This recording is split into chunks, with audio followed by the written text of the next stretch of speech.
เอาอีกแล้วเน้นน้อยเล่นวาวอีกแล้วโอ้พูน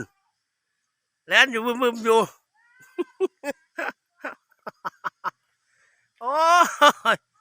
คักแท้เนาะลมมันคือบ่ขึ้นจะเกลือมันเป็นอะไรเลยนี่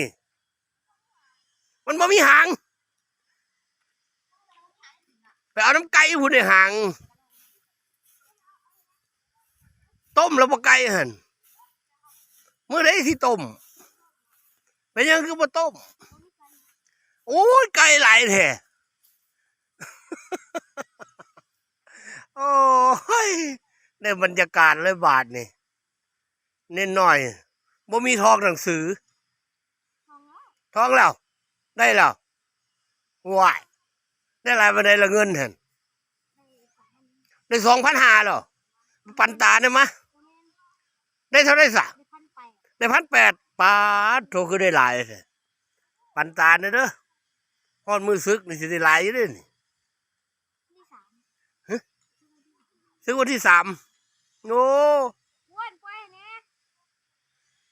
เพิ่นบวชภาคฤดูเล่นว่าวว่าซั่นภาคฤดูหนาวในบรรยากาศเลยคือบ่ขึ้นจักอันว่าวอ้าวคือหลายอยู่นี่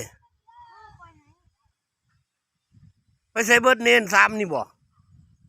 มีแค่3นี่บ่โอ้มี4เน้นกินข้าวแรงอยู่บ่กินแต่ต้มมาม่า